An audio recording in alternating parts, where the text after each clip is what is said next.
الحمد لله نحمده ونستعينه ونستغفره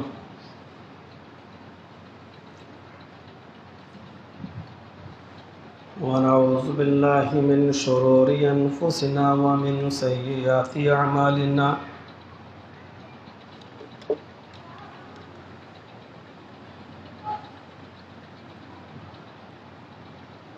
من يهده الله فلا مضل له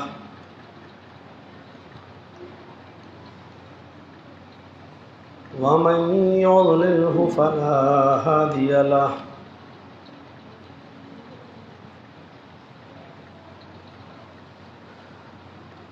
وأشهد أن لا إله إلا الله وحده لا شريك له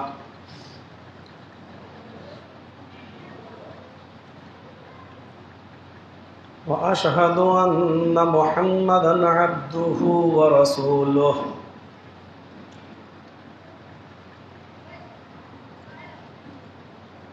أما بعد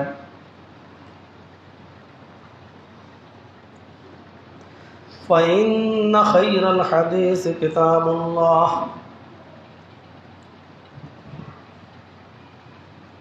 وخير الهدي هدي محمد صلى الله عليه وسلم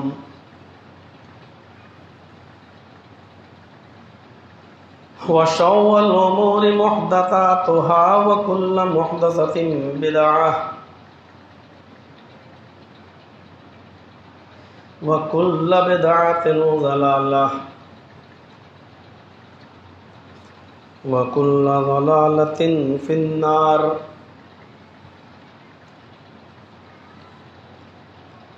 أعوذ بالله من الشيطان الرجيم.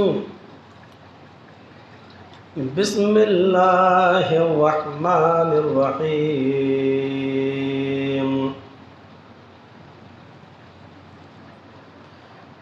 وإذا قيل لهم لا تفسدوا في الأرض قالوا إنما نحن مصلحون.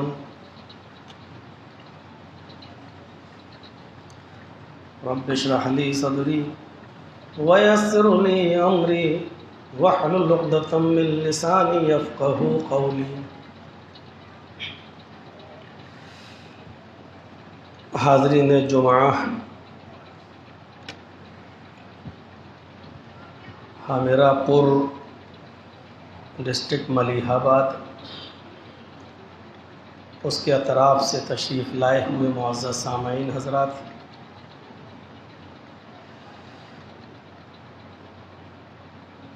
اللہ رب العالمین کا شکر ہے اور اس کا احسان عظیم ہے کہ اس نے ہمیں اور آپ کو آج کا یہ محترم اور مبارک دن جمعہ کا ہمیں اور آپ کو مرحمت فرمایا، ایک جگہ پر بیٹھنے کی اور کتاب و سنت پر مبنی کچھ باتیں سننے کی توفیق عطا فرمائی. دعا ہے اللہ سے کہ اللہ تعالی ہم سب کو اس پر عمل کرنے کی توفیق عطا فرمائے.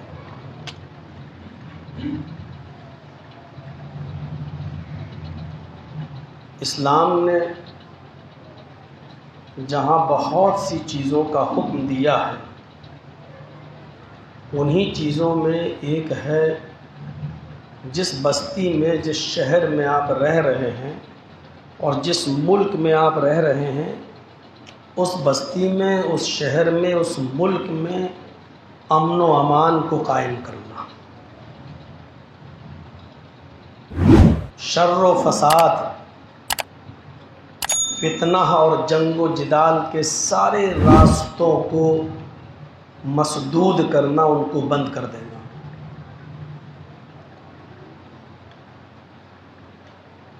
نبی اکرم صلی اللہ علیہ وسلم کا یہ فرمان بھی ہے کہ الفتنۃ اشد من القتل. فتنہ پھیلانا، فساد پھیلانا، زمین پر بد امنی کو قائم کرنا، یا ایسا واتاورن، ایسا ماحول بنا دینا کہ جس سے بد امنی رہے، شانتی بھنگ ہو، وہ ساری کی ساری چیزیں قتل سے زیادہ سنگین جرم ہیں۔ نبی اکرم صلی اللہ علیہ وسلم کی زندگی کا وہ واقعہ جو حدیبیہ کے میدان میں پیش آیا تھا، اور آپ نے صلح کی تھی، ناجائز شرطوں کو بھی آپ نے مانا تھا صرف اس لیے کہ فتنہ اور فساد کا دروازہ بند ہو جائے، جنگ و جدال کا دروازہ بند ہو جائے، اور کوئی ایسی چیز سامنے والے کو نہ ملے ہماری طرف سے کہ وہ اسی کو بہانہ بنا کر ہماری بستیوں میں آگ لگائے، ہم ہی کو قتل کرے۔ ہمیں سیکھنا چاہیے نبی اکرم صلی اللہ علیہ وسلم کے اس صلح حدیبیہ کے اس واقعے سے سبق حاصل کرنا چاہیے۔ ان چیزوں کو دہرانے کی ضرورت نہیں ہے، وہ ہماری یوٹیوب پہ تقریریں پڑی ہوں گی، آپ اس کو سن لیجئے گا، کتنی ناجائز شرطیں تھیں، لیکن اللہ کے رسول نے ان کو بھی مانا، صرف اس بنیاد پر کہ ان کو بہانہ نہیں مل جائے اس بات کا کہ ہم صلح نہیں چاہتے ہیں، اور بعد میں اس کے نتیجے بہت اچھے ہوئے۔ پورا مکہ نبی اکرم صلی اللہ علیہ وسلم نے فتح کیا، اور اس میں شاہانہ داخلہ بھی ہوا نبی اکرم صلی اللہ علیہ وسلم۔ زمین میں فتنہ پھیلانا اور فساد پھیلانا یہ منافقوں کا کام ہے، مومنوں کا کام نہیں ہے۔ منافقوں کی جہاں بہت سی نشانیاں بتائی ہیں، ان نشانیوں میں ایک نشانی یہ بھی بتائی ہے کہ جب ان سے کہا جائے کہ زمین کے اندر فساد برپا مت کرو، زمین میں فساد مت پھیلاؤ، تو جھٹ سے وہ یہ کہتے ہیں کہ ہم فساد کہاں پھیلا رہے ہیں، ہم تو جائز بات کر رہے ہیں، ہم تو صلح کی بات کر رہے ہیں، ہم تو اچھی بات کر رہے ہیں، ہماری بات کہیں غلط نظر آئے تو آپ بتائیے ہماری بات میں کوئی غلطی کہاں نظر آ رہی ہے۔ منافقوں کی صفت بتاتے ہوئے اللہ نے فرمایا اذا قیل لهم لا تفسدوا فی الارض، جب ان سے کہا جاتا ہے کہ زمین میں فساد برپا مت کرو، زمین میں فساد مت پھیلاؤ، قالوا انما نحن مصلحون، جھٹ سے یہ کہہ دیتے ہیں کہ ہم تو اصلاح کرنے والے ہیں، ہم تو خیر خواہ ہیں، ہم تو چاہتے ہیں کہ سب لوگ ایک پلیٹ فارم پہ آ جائیں، ہم کہاں فساد پھیلا رہے ہیں۔ الا انہم ہم المفسدون، ہوشیار رہنا جو اپنی زبانوں سے یہ کہہ رہے ہیں کہ ہماری کیا غلطی ہے، ہم تو فساد کہاں پھیلا رہے ہیں، ہم تو لوگوں کو ملانے کی بات کر رہے ہیں، یہی فسادی ہیں، ان کو معلوم نہیں ہے، ان کو شعور نہیں ہے اس بات کا، ولکن لا یشعرون، ان کو شعور نہیں ہے، یہ بے عقلی کی بات کر رہے ہیں۔ کبھی کبھی ہم حق پر ہوتے ہیں لیکن اس کے باوجود ہمیں جھکنا پڑتا ہے، وہاں پر حق پر ہونے کے باوجود بھی اپنے آپ کو طیش میں لانا اور اکڑ میں آ جانا اور یہ دکھانا کہ نہیں ہم کسی بھی قیمت پر جھکنے کے لیے تیار نہیں، ہم حق پر ہیں، وہ چیز ہمارے لیے بڑی نقصان دہ ہو جاتی ہے۔ جب ہماری تعداد کم ہو، ہم اقلیت کے اندر ہوں، تو ہمیں کبھی کبھی ایسی ناجائز باتوں پر بھی سمجھوتا کرنا پڑتا ہے جن باتوں کے سمجھوتا کرنے سے ہمارے دین پر کوئی فرق نہ پڑے۔ مثلا توحید کے ساتھ سمجھوتا نہیں ہوگا چاہے میری جان چلی جائے، اسی لیے اللہ کے نبی صلی اللہ علیہ وسلم سے کسی صحابی نے کہا کہ اللہ کے رسول اگر جنگل میں لوگ مجھے گھیر لیں اور مجھ سے یہ کہیں کہ اللہ کا انکار کر تب میں تیری جان بخشوں گا، ورنہ میں قتل کر دوں گا تجھے، اور اللہ کا انکار کر دینے سے اگر میری جان بچ رہی ہو تو ایسی پوزیشن میں ہم کیا کریں؟ تو نبی اکرم صلی اللہ علیہ وسلم نے فرمایا کہ ایسے موقع پر تم اللہ کا انکار کر دو، اپنی جان بچا لو۔ مسلم شریف کی حدیث کے الفاظ ہیں، اس صحابی نے پوچھا اللہ کے رسول اگر وہ یہ کہیں کہ میرے سردار کو سجدہ کرو یا میں سردار ہوں مجھے سجدہ کرو تب میں تمہیں چھوڑوں گا، تو ایسی پوزیشن میں ان کو سجدہ کرنے سے ہی میری جان بچ رہی ہو ورنہ نہ بچ رہی ہو، وہ ہمیں مار ڈالیں قتل کر دیں، تو ایسی صورت میں ہم کیا کریں؟ تو اللہ کے رسول نے یہاں بڑا سخت لفظ استعمال کیا، آپ نے فرمایا ان قتلت او حررت، اگر اللہ کا انکار کرانے سے تمہیں چھوڑ رہے ہو تو اللہ کا انکار کر کے اپنی جان بچا لو، لیکن اگر وہ یہ کہیں کہ مجھے یا میرے مالک کو، میرے آقا کو سجدہ کرو، تب میں تمہیں چھوڑوں گا، اور تمہاری جان خطرے میں ہو تو ایسی پوزیشن میں اپنے آپ کو قتل کرا لینا۔ ان قتلتا، اگرچہ وہ تمہارے ٹکڑے ٹکڑے کر دیں، بوٹی بوٹی کر دیں، قیمہ قیمہ کر دیں، تو یہ کرا لینا۔ او حرقتا، یا تمہاری باڈی کو، تمہارے جسم کو جلا کر راکھ کر دیں تو یہ بھی کروا لینا۔ فلا تسجدن، لیکن ہرگز ہرگز ان کو یا ان کے مالک کو سجدہ مت کرنا، کیونکہ اللہ رب العالمین کو یہ منظور ہے کہ کوئی بندہ میرا انکار کر دے، لیکن یہ برداشت نہیں ہے کہ میرا حق مار کر کسی اور کو دے، شرک کرے میرے ساتھ کسی اور کو، جو چیز میرے لیے ہے وہ کسی اور کو دے دے، یہاں پر سمجھوتا نہیں ہوگا۔ لیکن جہاں دین کا نقصان نہ ہو اور وہ شرطیں ناجائز ہوں تو وہاں مان بھی لی جاتی ہیں۔ اے اللہ کے نبی، اے محمد صلی اللہ علیہ وسلم، اس سال ہم آپ کو عمرہ نہیں کرنے دیں گے، آئندہ سال آپ آ جائیے، آپ اور آپ کے ساتھیوں کو اجازت ہے، لیکن اس سال نہیں۔ کہ میں آ چکا ہوں، چند میل کے فاصلے پر مکہ ہے، کہ اس مرتبہ تو نہیں کرنے دیں گے، آپ کو واپس جانا ہوگا۔ آپ نے کہا ٹھیک ہے، مجھے تمہاری یہ شرط منظور ہے، چلو آئندہ سال آ جائیں گے، اس سال چھوڑ دیتے ہیں۔ دوسری شرط یہ ہے کہ آپ اور آپ کے ساتھی جتنے بھی لوگ آئیں گے 3 دن سے زیادہ مکے میں رہنے کی اجازت نہیں۔ مکے میں ہم پیدا ہوئے، مکے میں ہمارے ماں باپ ہیں، مکے میں ہماری زمین جائیدادیں آج تک پڑی ہوئی ہیں، اور ہم ہی کو مکے میں 3 دن سے زیادہ رہنے کی اجازت نہیں۔ حق پر تھے کہ نہیں ہم رہیں گے، لیکن کافروں نے شرط لگائی کہ نہیں، 3 دن سے زیادہ رہنے کی اجازت نہیں، اکڑے نہیں یہاں پر۔ آپ نے کہا ٹھیک ہے، مجھے یہ شرط بھی منظور ہے۔ آپ اور آپ کے صحابہ تلوار لے کر تو آ سکتے ہیں، لیکن تلوار میان میں رہے گی، کھلے عام لے کر نہیں گھوم سکتے ہو۔ ہمارے آدمی تلوار کھلے عام لے کر گھومیں گے، کتنی ناجائز شرط تھی۔ ہمارے آدمی قریشی مکے والے تلوار، ننگی تلوار لے کر گھومیں گے، لیکن آپ کو اور آپ کے صحابہ کو تلوار لانے کی اجازت ہے، لیکن تلوار میان میں رہے گی۔ آپ نے کہا ہمارا لڑنے کا کوئی ارادہ ہی نہیں ہے، اس لیے ہم تمہاری شرط کو بھی مانتے ہیں، اگر نہ مانتے تب بھی جائز تھا، حق پر تھے، لیکن آپ نے کہا میں یہ شرط بھی مانتا ہوں۔ ہمارا کوئی آدمی اگر مکے سے بھاگ کر مدینے آئے گا تو آپ کو واپس کرنا ہوگا، اور آپ کا کوئی آدمی اگر مدینے سے ہمارے پاس آیا اور پکڑا گیا، یا ہم نے اس کو اریسٹ کر لیا، یا مکے میں پایا گیا اور ہم نے پکڑ لیا، تو ہم اسے واپس نہیں کریں گے۔ میرا آدمی اگر آپ پکڑ لیں گے مدینے میں تو آپ کو واپس کرنا ہوگا، لیکن آپ کا آدمی اگر ہم پکڑ لیں گے تو ہم اسے واپس نہیں کریں گے۔ آپ نے کہا مجھے تمہاری یہ شرط بھی منظور ہے۔ امن چاہتے تھے، شانتی چاہتے تھے، اور بات چیت کا مسئلہ اور فتنہ و فساد کو اور اتنے بڑے حادثے کو بات چیت کے ذریعے آپ حل کرنا چاہتے تھے، اس لیے ان کی ناجائز شرطیں بھی مانی۔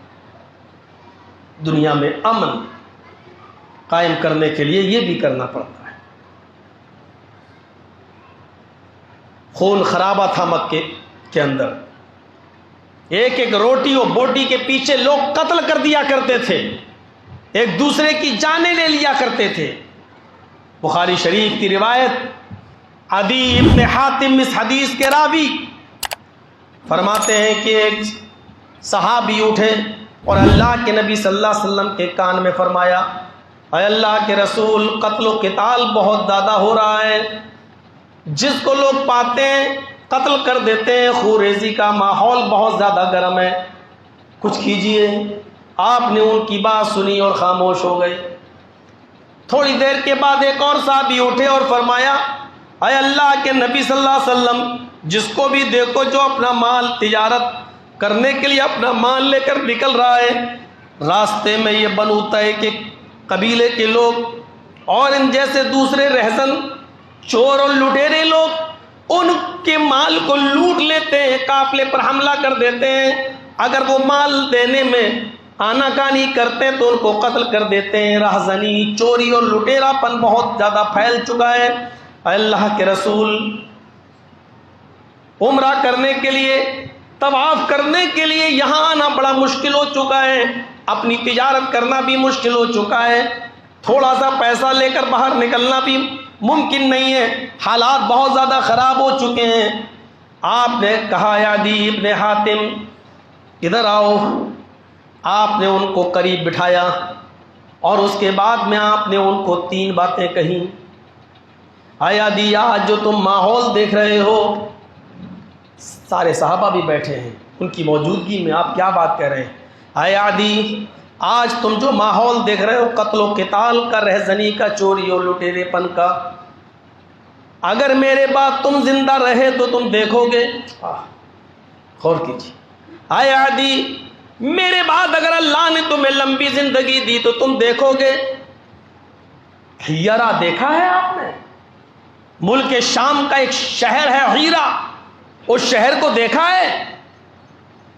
حضرت عدی کہتے ہیں اللہ کے نبی دیکھا تو نہیں، کبھی گیا تو نہیں، لیکن سنا ہے ملک شام کے اس شہر کو، اس ہیرا بستی کا نام میں نے سنا ہے، گیا تو کبھی نہیں۔ آپ نے فرمایا کتنا دور ہے یہاں سے؟ جی دور ہے۔ کہا اگر میرے بعد اللہ نے تمہیں لمبی زندگی دی تو تم دیکھو گے، ہیرا شہر سے ایک عورت اپنی سواری پر اکیلے بیٹھے گی اور وہاں سے اکیلے سفر کرتے ہوئے آئے گی، خانہ کعبہ تک پہنچے گی، مکے تک آئے گی، خانہ کعبہ کا طواف کرے گی، صفا مروہ کی سعی کرے گی اور اپنی سواری پر بیٹھ کر ملک شام اپنے شہر ہیرا واپس چلی جائے گی۔ اس عورت کی عزت و آبرو پر کوئی حملہ کرنے والا نہیں ہوگا، اس کی عزت و آبرو پر کوئی اس کو چھلنی کرنے والا نہ ہوگا، اس کی عزت و آبرو کی بھی حفاظت ہوگی، اور وہ اکیلی آئے گی، عمرہ کرے گی، اکیلی آئے گی، طواف کرے گی، اکیلی آئے گی، صفا مروہ کی سعی کرے گی، اس کو چھیڑنے والا بھی کوئی نہیں ہوگا، نہ اس کو کوئی قتل کرے گا، نہ اس کو کوئی مارے گا، نہ اس کو کوئی چھیڑے گا۔ عدی بن حاتم کہتے ہیں اللہ کے رسول نے جب یہ جملہ کہا، میں اس وقت اسی جگہ پر بیٹھا ہوا تھا، میرے ساتھ صحابہ موجود تھے، لیکن حالات اتنے خراب تھے کہ میں سوچنے لگ گیا اے اللہ کے رسول ایسے حالات کیسے پیدا ہو سکتے ہیں؟ ایک عورت وہ بھی شام سے آئے، ہیرا سے چل کر آئے، اپنی سواری پر آئے، اکیلے آئے اور اکیلے طواف کرے، عمرہ کرے، صفا مروہ کی سعی لگائے اور چلی جائے، ایسا کیسے ہو سکتا ہے؟ بخاری شریف کی حدیث کے الفاظ ہیں کہ میں نے دل ہی دل میں سوچا، عدی بن حاتم کہتے ہیں یہ اللہ کے نبی کو کیا ہو گیا ہے؟ آپ اتنی بڑی امن و امان کی اور شانتی کی بات کر رہے ہیں، یہاں بڑے بڑے مردوں کو تو چھیڑا جاتا ہے، ان کو تو چھین لیا جاتا ہے اور لوٹ لیا جاتا ہے، اور وہ عورت اکیلی آئے گی اور چلی جائے گی، اس کی عزت و آبرو پر کوئی حملہ نہیں۔ فَأَيْنَ دُعَاءُ طَيْءِ الَّذِينَ قَدْ سَعَرُوا الْبِلَادَ۔ اللہ کے نبی جب یہ کہہ رہے تھے کہ عورت اکیلی آئے گی اور اکیلی چلی جائے گی، اس کو کوئی چھیڑنے والا نہ ہوگا، اس وقت میں یہ سوچ رہا تھا اے اللہ کے رسول یہ کیسے ہوگا؟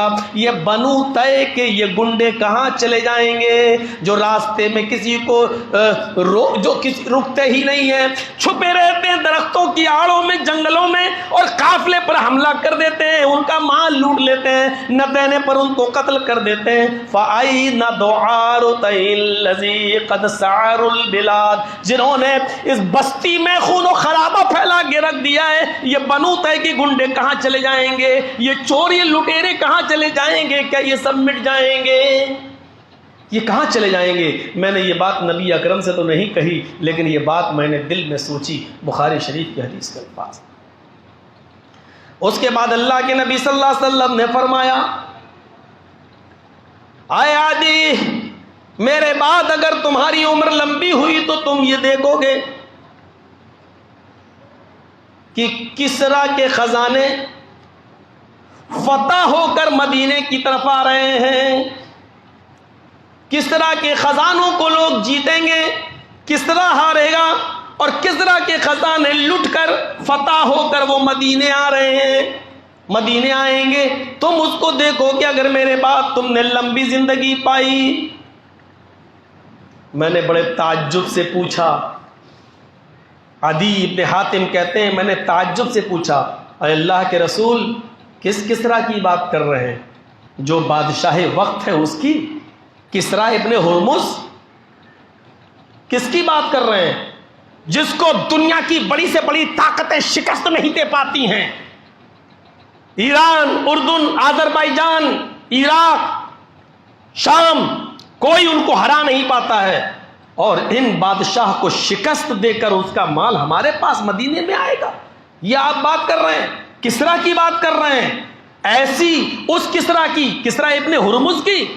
اللہ کے نبی فرماتے ہیں ہاں میں کسرا ابن ہرمز ہی کی بات کر رہا ہوں، میں اسی بادشاہ کی بات کر رہا ہوں، اس کے خزانے فتح ہو کر مدینے آئیں گے. میں بڑا تعجب کر رہا تھا کہ اللہ کے رسول یہ بات ہم سے کہہ رہے ہیں جو ناممکن ہے، محال ہے. بڑی سے بڑی طاقتیں کسرا کو اس کے تختے سے نہیں ہٹا پاتی ہیں، شکست نہیں دے پاتی ہیں اس کے پاور اور اس کی طاقت، اور اللہ کے رسول کہہ رہے ہیں اس کے خزانے جیت کر فتح ہو کر مدینے آئیں گے. میں نے کہا تو کچھ نہیں لیکن تعجب مجھے ہوا.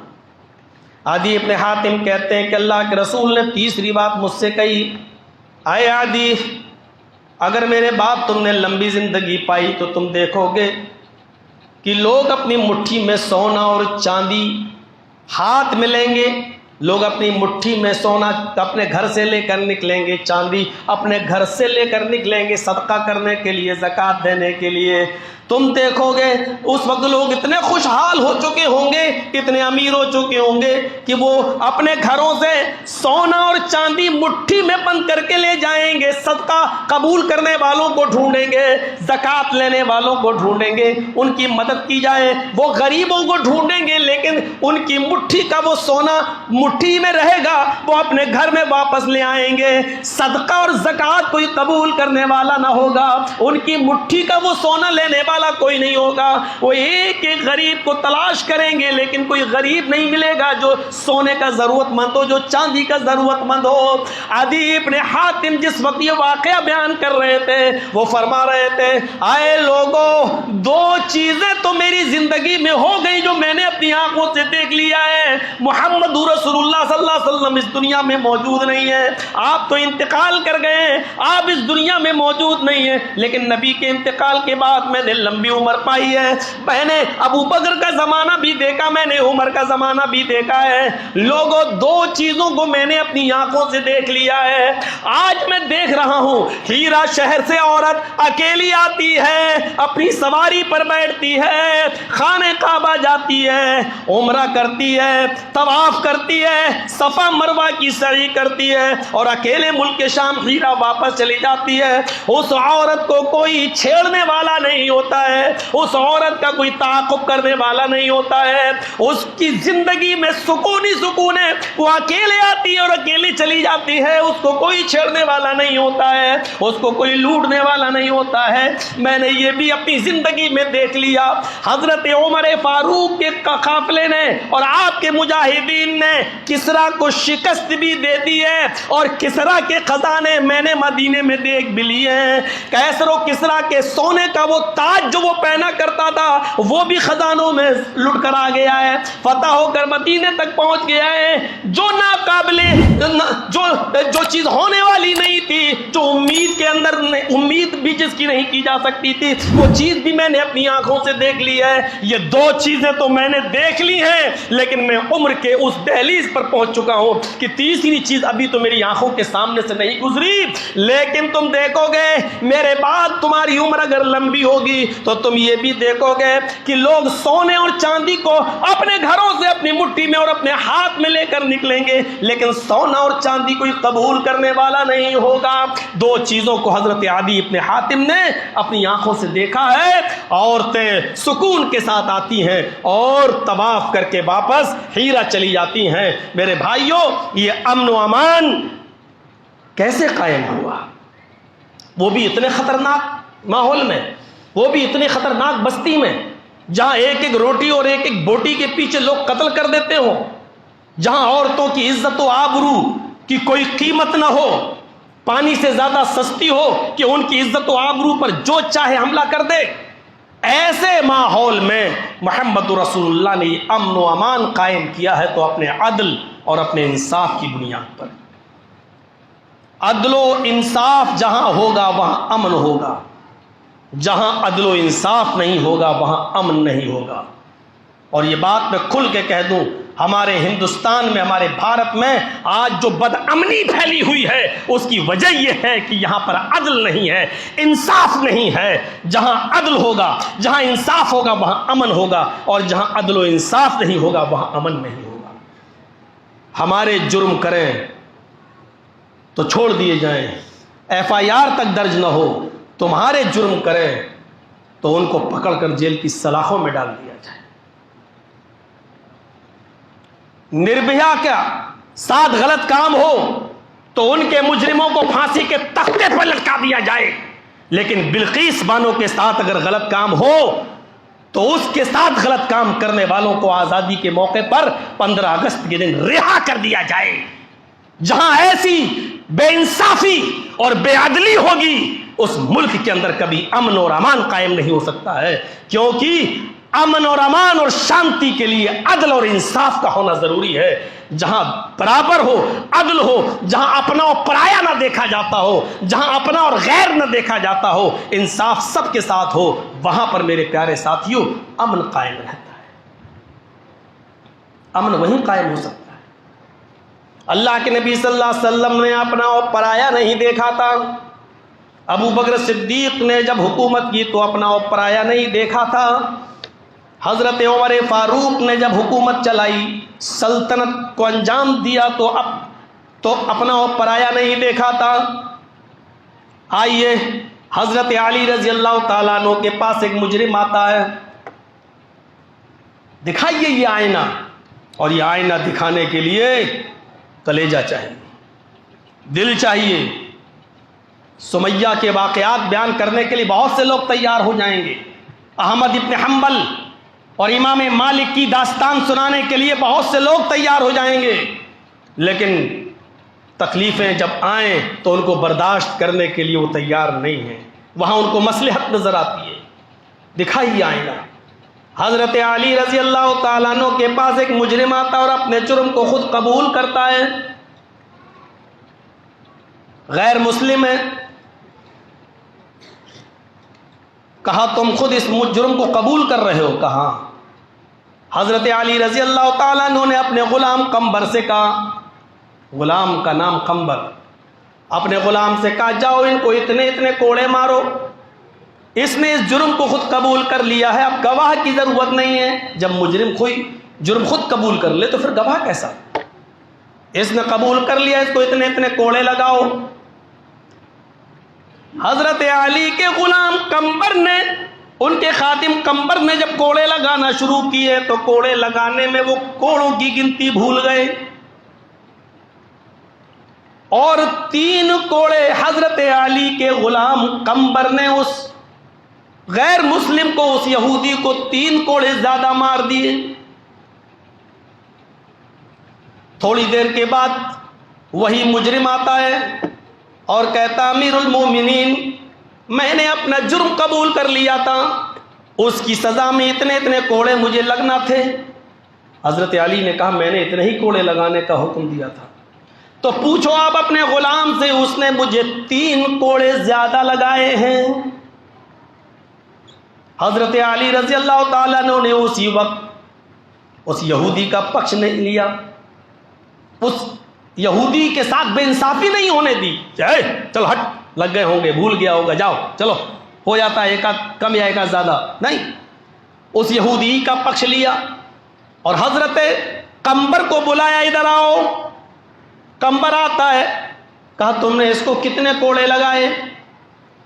کہا امیر المومنین کوڑے لگاتے لگاتے میں گنتی بھول گیا،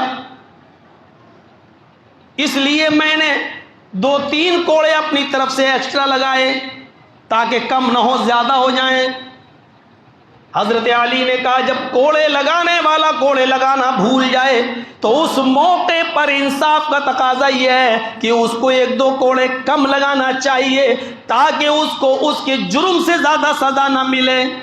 تم نے اس کو اس کے جرم سے زیادہ سزا دی، 1-2 کوڑے کم لگا دیتے چلتا، لیکن 1-2 کوڑے تم نے زیادہ لگائے۔ وہ گن رہا تھا اب اسی کی بات مانی جائے گی۔ اس نے کہا مجھے 3 کوڑے زیادہ لگائے گئے۔ کہا اے یہودی کھڑے ہو جاؤ۔ اب حضرت علی نے کمبر سے کہا اپنا کوڑا اس کو دے دو۔ اس یہودی کو کوڑا دیا گیا۔ مجمع بھرا ہے یہودیوں سے، لوگ موجود ہیں، اور پھر پورے مجمع نے دیکھا حضرت علی کے اس فیصلے کو۔ حضرت علی نے اس یہودی سے کہا کہ تمہیں 3 کوڑے جو اس میرے غلام نے زیادہ مارے ہیں، اسی بھرے مجمع میں تم 3 کوڑے اس کو بھی مارو۔ لہذا وہ 3 کوڑے بھرے مجمع میں اس کو بھی مارے گئے، کمبر کو۔ حضرت علی رضی اللہ تعالی عنہ کا یہ انصاف تھا۔ اور ہماری جب تک حکمرانی رہی اسلامی اصولوں پر میرے بھائیوں امن قائم رہا۔ اب ذرا بتاؤ کہ جس یہودی نے 3 کوڑے جب کمبر کو مارے تو کبھی وہ سوچے گا کہ یہاں پر حضرت علی کی حکومت نہ رہے، خلافت نہ رہے؟ کبھی وہ سوچے گا؟ امن تھا اس لیے کہ انصاف تھا، امن تھا اس لیے کہ نیائے تھا، امن تھا اس لیے یہودی بھی ہماری حکومتیں برداشت کرتے تھے، کیونکہ ان کو معلوم تھا کہ ہمارے ساتھ بے انصافی نہیں ہوگی، ہمارے ساتھ انیائے نہیں ہوگا، ہمارے ساتھ عدل کا معاملہ ہوگا۔ اس لیے میرے بھائیوں جہاں عدل ہوگا وہاں امن ہوگا، اور جہاں بدامنی ہے اس کا مطلب یہ ہے کہ وہاں امن نہیں، وہاں امن نہیں۔ بلقیس بانو کے ہتھیاروں کو اس لیے چھوڑا گیا کیونکہ بلقیس بانو مسلمان ہے۔ اس بات کو کہنے میں شرم کیوں آتی ہے؟ جس کے سامنے اس کے آدھے خاندان کو ختم کر دیا گیا ہو، اس کی گود سے اس کا بچہ چھین کر اس کو مار ڈالا گیا ہو اسی کی آنکھوں کے سامنے، اور پھر اس کے ساتھ گینگ ریپ ہوا ہو، ایسے جگن اپرادھ کرنے والوں کو 15 اگست کے دن چھوڑ دیا جائے، سرکار کیس واپس لے لے، تو پھر آپ کیا امید رکھیں گے؟ صرف اس لیے کہ ہمیں آئندہ چناؤں میں ہمیں اس کا بینیفٹ ملے گا، ہمیں اس کا فائدہ ملے گا۔ جہاں اس طریقے کی سوچ ہو وہاں میرے بھائیوں اس ملک میں یا اس اسٹیٹ میں امن اور شانتی کیسے قائم رہ سکتی ہے؟ ہمیں امن چاہیے تو عدل بھی چاہیے، اور جہاں عدل ہوگا وہاں امن ہوگا۔ میرے بھائیوں کتنے واقعات آپ کے سامنے رکھے جائیں۔ قاضی شریح کون نہیں جانتا؟ حضرت علی نے ہی ان کو قاضی بنایا تھا، اور کتنے ہی فیصلے انہوں نے حضرت علی کے خلاف سنائے تھے۔ وہی قاضی شریح جن کا بیٹا مسجد کے ایک مولانا کے پاس مدرسے میں پڑھتا تھا، بال کٹوانے کے لیے چلا گیا کسی نائی کی دکان پر، جب آیا تو عصر کی جماعت ختم ہو چکی تھی، اس نے وضو بنایا اور عصر کی نماز کی قضا کی۔ اس مدرسے کے استاذ نے قاضی شریح کو لیٹر لکھا، آپ کے بیٹے نے عصر کی نماز جماعت کے ساتھ چھوڑ دی، وہ بال کٹوانے کے لیے چلا گیا، جب آیا تو عصر کی جماعت ہو چکی تھی، ہم لوگ مسجد میں بیٹھ کر وظیفے پڑھ رہے تھے، تب وہ آیا اور بعد میں اس نے الگ سے اپنی نماز پڑھی۔ جماعت چھوڑنے کی سزا، آپ بتائیے، یہ مقدمہ میرا آپ کی عدالت میں ہے، آپ کیا سزا سناتے ہیں؟ قاضی آپ ہیں، آپ کے بیٹے نے مدرسے کے اصول کو توڑا ہے، ایسے تنگ وقت میں بال کٹوانے کیوں گیا؟ جب عصر کی نماز کا وقت تھا نماز پڑھ لیتا، اس کے بعد جاتا، یا اتنا پہلے کٹوا لیتا کہ عصر کی نماز کی جماعت نہ چھوٹتی۔ قاضی شریح نے ایک لیٹر لکھا اور ایک موٹا ڈنڈا بھیجا، اور اس لیٹر میں لکھا، استاذ محترم یہ موٹی لکڑی جو میں آپ کو بھیج رہا ہوں، یہ ڈنڈا میں اس لیے بھیج رہا ہوں اور یہ میرا فیصلہ ہے کہ اس لکڑی سے، اس ڈنڈے سے میرے اس بچے کو جس نے عصر کی جماعت نماز چھوڑ دی ہے، جماعت نہیں، جماعت چھوڑی ہے، نماز نہیں، جماعت ترک کر دی ہے، اس لکڑی سے، اس ڈنڈے سے اتنا مارو، اتنا مارو کہ جب تک یہ ڈنڈا 3 ٹکڑوں میں نہ بٹ جائے، اس لکڑی کے 3 ٹکڑے نہ ہو جائیں، تب تک مارتے رہو۔ اس کے بعد میرے بچے کا کھانا پانی بند کر دو۔ اگر وہ توبہ کر لے اور کبھی جماعت نہ چھوڑنے کا عہد کرے، اس کے بعد آپ اس کا کھانا پانی شروع کرنا، اس کے بعد اس کو کھانا پانی دے دینا۔ اگر وہ یہ عہد نہیں کرتا ہے تو بھوکا اور پیاسا مرتا ہے تو مر جانے دینا۔ یہ قاضی شریح کا فیصلہ تھا اپنے بیٹے کے بارے میں۔ اپنا اور پرایا نہیں دیکھا جاتا تھا، اپنا اور غیر نہیں دیکھا جاتا تھا۔ اپنے کریں تب بھی جرم، غیر کریں تب بھی جرم، اپنوں کے ساتھ بھی انصاف ہو، غیروں کے ساتھ بھی انصاف ہو۔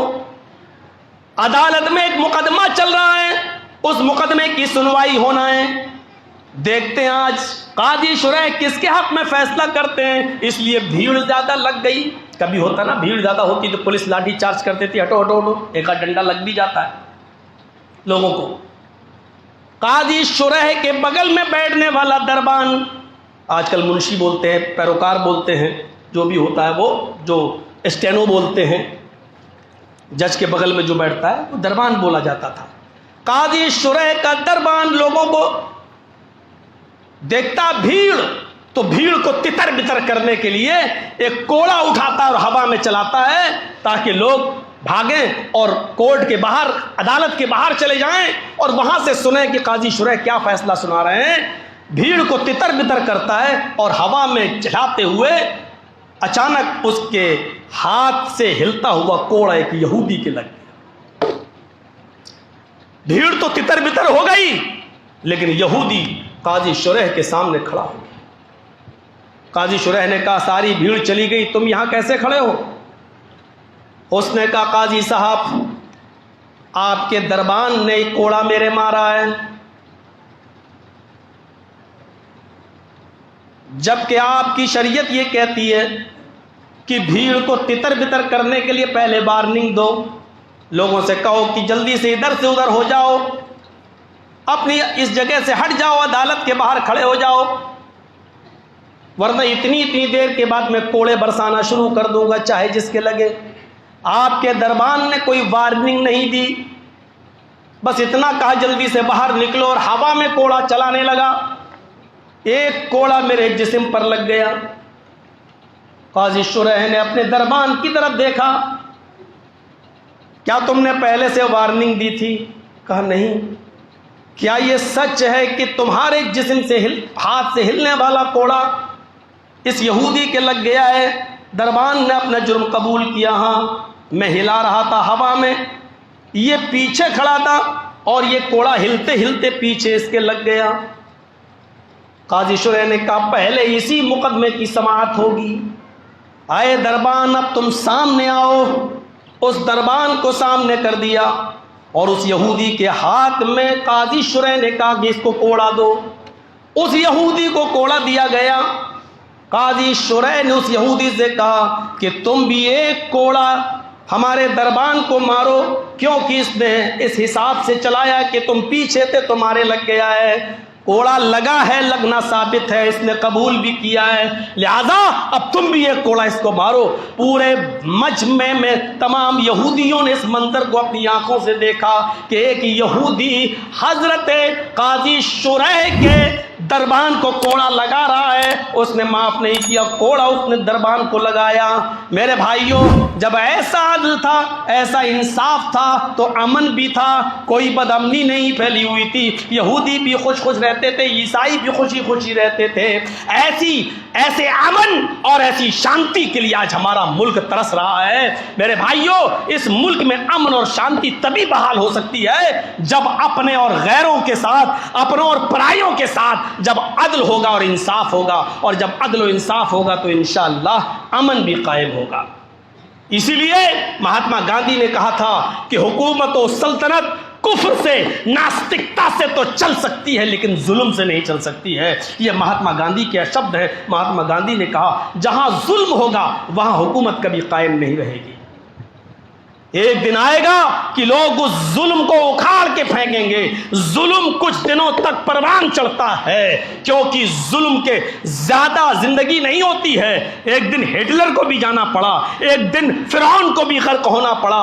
جو ظلم کرتا ہے اس کی عمر زیادہ لمبی نہیں ہوتی ہے۔ حضرت عمر فاروق رضی اللہ تعالیٰ عنہ پیشاب کر رہے ہیں، ایک آدمی نکلتا ہے، بدوی تھا، دیہاتی تھا لیکن مسلمان تھا، دیہات کا رہنے والا تھا۔ اس کو معلوم نہیں کہ امیر المومنین کسی نالی کے قریب وہیں بیٹھے اور پیشاب کر رہے ہیں، پتہ نہیں۔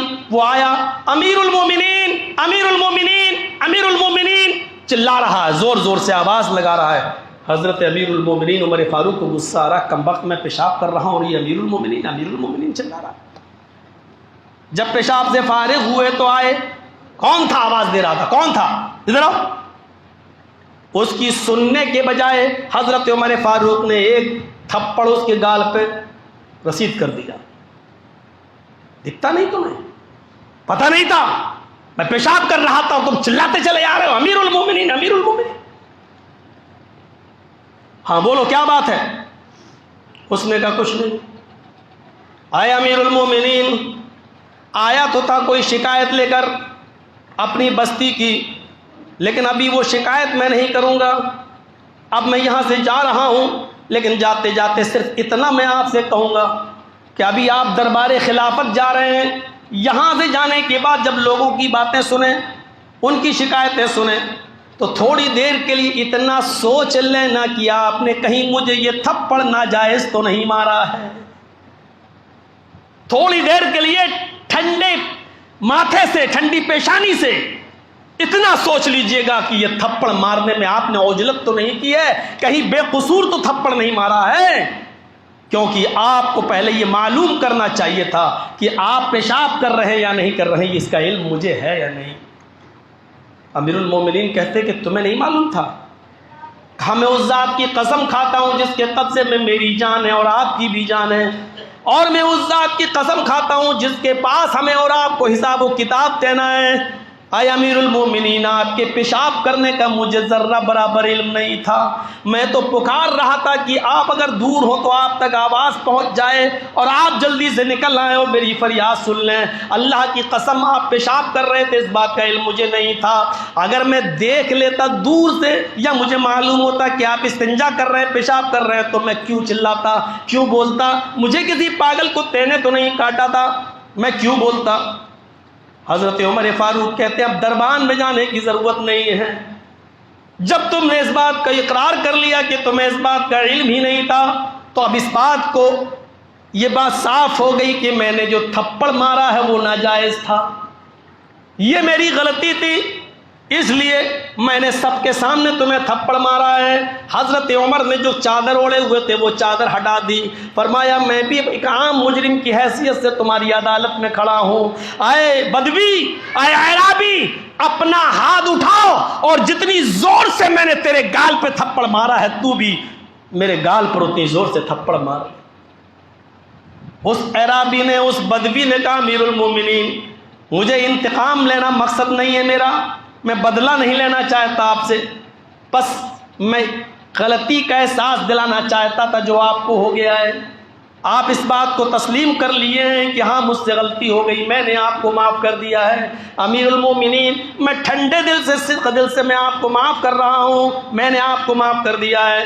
حضرت عمر فاروق کہتے نہیں، یہ میرا روب و دبدبہ ہے، یہ میری امیر المومنین ہونے کی وجہ سے تم مجھے معاف کر رہے ہو، کل قیامت کے دن تم مجھ سے بدلہ لوگے، اس لیے یا تو تم مجھے صدق دل سے معاف کرو یا تو اللہ کی قسم کھا کر مجھے معاف معاف کرو یا پھر مجھ سے بدلہ لو۔ اس نے کہا امیر المومنین میں اللہ کے لیے صدق دل سے اللہ کی قسم کھا کر کہتا ہوں کہ میں نے آپ کو سچے دل سے معاف کر دیا ہے، بس آپ کو احساس ہو گیا یہی کافی ہے، میں آپ کے گال پر تھپڑ نہیں مار سکتا ہوں، آپ امیر المومنین ہیں، یہ آپ کا مقام و مرتبہ ہے، ٹھیک ہے، لیکن آپ نے اپنے آپ کو جب پیش کر دیا اور آپ تیار ہو گئے تو سمجھ لو کہ میں نے اپنا بدلہ لے لیا، ہم نے آپ کو معاف کر دیا ہے، اور جب میں معاف کر دوں تو اللہ بھی آپ کو معاف کر دے گا، یہ شریعت کا اصول ہے۔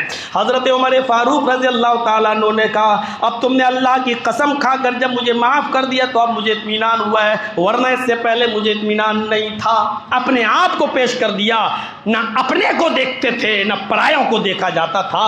میرے بھائیوں تب امن تھا، تب شانتی تھی، تب سکون تھا۔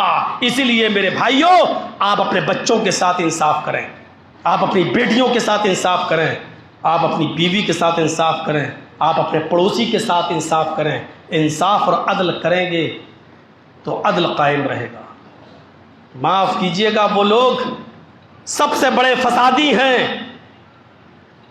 کیونکہ وہ ظالم ہیں جو اپنے بیٹوں کو تو زمین میں حصہ دیتے ہیں اور اپنی بیٹیوں کو محروم کر دیتے ہیں، اور یہ کہہ دیتے ہیں کہ اس کی تو شادی میں 2 لاکھ 3 لاکھ 5 لاکھ خرچ ہو گیا ہے، کیسے حصہ؟ وہ بھائی ظالم ہے جو اپنی بہن کا حق مارتا ہے، وہ باپ ظالم ہے جو اپنی بیٹی کا حق مارتا ہے، وہ بھائی ظالم ہے جو اپنی بہن کا حق مارتا ہے، وہ شوہر ظالم ہے جو اپنی بیوی کا حق مارتا ہے۔ عدل ہو تو ہر جگہ ہو۔ جہیز کا لینا دینا اس بات کی گارنٹی اور اس بات کی ضمانت نہیں ہے کہ آپ کی بیٹی کا حق آپ کی زمین اور آپ کی جائیداد اور آپ کی وراثت سے ختم ہو گیا ہے، کبھی ختم نہیں ہوگا۔ آپ کی بیٹی اپنے باپ کی وراثت سے بھی حق پائے گی، اپنے بھائی کی وراثت سے بھی حق پائے گی، اپنے شوہر کی وراثت سے بھی حق پائے گی، اور اپنے بیٹے کی وراثت سے بھی حق پائے گی۔ یعنی بیٹے کی وراثت میں ماں کا حق ہے، بھائی کی وراثت میں بہن کا حق ہے، اور شوہر کی وراثت میں بیوی کا حق ہے، اور باپ کی وراثت میں بیٹی کا حق ہے۔ بیٹی چاروں طرف سے، لڑکی چاروں طرف سے اپنا حق پائے گی، اور جو اس کا حق نہیں دے رہا وہ ظالم ہے، وہ اپنے گھر کا فسادی ہے، وہ مفسد ہے، وہ قرآن کی اس آیت کے مصداق منافق ہے کہ ان المفسدین، اللہ تعالیٰ نے فرمایا کہ اذا قیل لهم لا تفسدوا فی الارض، یہ تو منافقوں کی علامت ہے۔ جب ان سے کہا جاتا ہے زمین میں فساد مت پھیلاؤ تو وہ کہتے ہیں ہم تو اصلاح کر رہے ہیں، ہم تو اچھی بات کر رہے ہیں۔ آپ بھی کہہ رہے ہیں ارے صاحب ہم نے لڑکے کو 5 لاکھ کی زمین دی ہے تو 5 لاکھ اپنی بیٹی کو جہیز بھی دیا ہے۔ جہیز دینا اسلام میں جائز نہیں ہے، لیکن حق دینا اسلام میں یہ واجب ہے، فرض ہے۔ تم نے ناجائز کام کر دیا ہے، اور جو جائز اور فرض اور واجب تھا وہ تم اس سے محروم کر رہے ہو۔ آپ کی بیٹی 5 لاکھ کا جہیز پا کر بھی آپ کی زمین اور آپ کی جائیداد میں برابر کا حق رکھتی ہے، آپ اس کو محروم نہیں کر سکتے ہو۔ یہ کہنا کہ ہم نے اتنی شادی میں خرچ کر دیا یہ کوئی ضمانت نہیں ہے، اور یہ کہہ دینا آپ کو اس کا حق آپ کو مارنے پر مجبور نہیں کر سکتا ہے۔ اس لیے عدل ہو تو ہر جگہ عدل ہو، انصاف ہو تو ہر جگہ انصاف ہو، ورنہ نہیں۔ میرے بھائیوں زمین میں فتنہ اور فساد پھیلانے کی ایک شکل بھی موجود ہے۔ بھائی بھائیوں میں جھگڑا ہے، باپ بیٹے میں جھگڑا ہے، بیٹی ہمارے گھر نہیں آ رہی ہے، کیونکہ وہ اپنا حق مانگتی ہے، اور بھائی ہمارے بیٹے اس کا حق دینے کے لیے تیار نہیں ہے، اور باپ اس کا حق دینے کے لیے تیار نہیں ہے۔ پڑھ لو نمازیں، رکھ لو لمبی داڑیاں، تہجد بھی پڑھ لو، ٹیکے بھی آ جائیں نماز پڑھتے پڑھتے تمہارے چہروں پر، زمین اور مسجد کی 4 انگلی کے برابر بھی زمین اگر آپ نے سجدے کے لیے باقی نہ چھوڑی ہو، پھر بھی اللہ کی قسم تمہاری نمازیں تمہارے منہ پہ مار دی جائیں گی، تمہاری تہجدیں تمہارے منہ پہ مار دی جائیں گی، کوئی عبادت کا فائدہ نہیں ملے گا آپ کو اللہ کی عدالت میں، جب تک آپ اپنی بیٹیوں کا حق نہیں دیں گے، آپ اپنے بیٹوں کے ساتھ انصاف نہیں کریں گے، آپ اپنی بہن کے ساتھ انصاف نہیں کریں گے، آپ کی نمازیں نمازیں نہیں، آپ کی عبادت عبادت نہیں، کیونکہ اللہ حقوق اللہ تو معاف کر سکتا ہے، حقوق العباد معاف نہیں کر سکتا ہے۔ نماز اور روزے کی کوتاہی تو اللہ معاف کر سکتا ہے، لیکن آپ نے اگر کسی کا حق مارا ہے تو اللہ اس کو معاف نہیں کرے گا جب تک کہ وہ بندہ آپ کو معاف نہیں کرے۔ مجھ میں ایک عیب بڑا ہے کہ وفادار ہوں میں، مجھے یہی ایک برائی ہے میرے اندر کہ جو کچھ آتا ہے منہ میں بول دیتا ہوں، لیکن شریعت کے دائرے میں جوش و جذبات ہیں ضرور میرے، لیکن وہ دائرے کے اندر۔ اس لیے میرے پیارے ساتھیوں، اس لیے کہا کہ منافقوں کی ایک علامت یہ بھی ہوتی ہے کہ وہ قرآن و حدیث پر مکمل طور پر نہیں چلتے ہیں۔ اللہ تعالیٰ نے نبی سے کہا کہ ان کے اونچے پاجامے، نیچے کرتے، ان کے چہرے مکھڑے تمہیں خوش کر دیں گے، یعنی ان کا لباس، ان کے چہروں کی داڑیاں، ان کی عبادتیں دیکھ کر تمہیں ایسا لگے گا کہ یہ بڑا اللہ والا نیک آدمی ہے، لیکن یہ سب سے بڑا منافق ہے۔ کیونکہ یہ صرف دکھانے کی عبادت تو کر رہا ہے، لیکن اللہ کے بندوں کا حق ادا نہیں کر رہا ہے، ان کا حق مار رہا ہے۔ منافق مت بنیے۔ جب آپ نماز پڑھ رہے ہیں تو ان نمازوں کو قبول کرنے کے راستے بھی اللہ نے بتائے ہیں، ان راستوں پر بھی عمل کریے، کسی کا حق مت ماریے، عدل و انصاف ہونا چاہیے سب کے ساتھ۔ اللہ سے دعا ہے کہ بار الہ ہماری خطاؤں کو معاف فرما دے، ہمارے گناہوں کو بخش دے، ہمارے اس ملک میں امن و امان قائم فرما دے۔ اللہ امن و امان کے لیے ضروری ہے کہ عدل ہو۔ اللہ ہماری حکومت کو عدل کرنے کی توفیق عطا فرما، بار الہ انصاف کرنے کی توفیق عطا فرما۔ اے اللہ عدل و انصاف ہمارے ملک میں نافذ فرما دے۔ اے اللہ اس وقت جو چیف جسٹس ہمارے ملک کے جو اس وقت نافذ ہوئے ہیں، پتہ نہیں تو نے ان کے دماغ میں کیا ڈال رکھا ہے، جو عدل و انصاف کا پیمانہ لے کر چل رہے ہیں۔ بار الہ ایسے ہی چیف جسٹس کی ضرورت ہے، بار الہ ہمیں ایسے ہی ججوں سے ہمارے ملک کو آباد فرما دے۔ اے اللہ ہمارے ملک میں ایسے ہی انصاف کرنے والے حکمرانوں کو ہمارے اوپر مسلط فرما۔ بار الہ ہم تجھ سے دعا کرتے ہیں کہ تو جب تک ہمیں زندہ رکھ، اسلام پہ زندہ رکھنا، اور جب ہمارا خاتمہ ہو تو ایمان پر ہمارا خاتمہ فرمانا۔ وما علینا الا البلاغ المبین، وآخر دعوانا ان الحمد للہ رب العالمین۔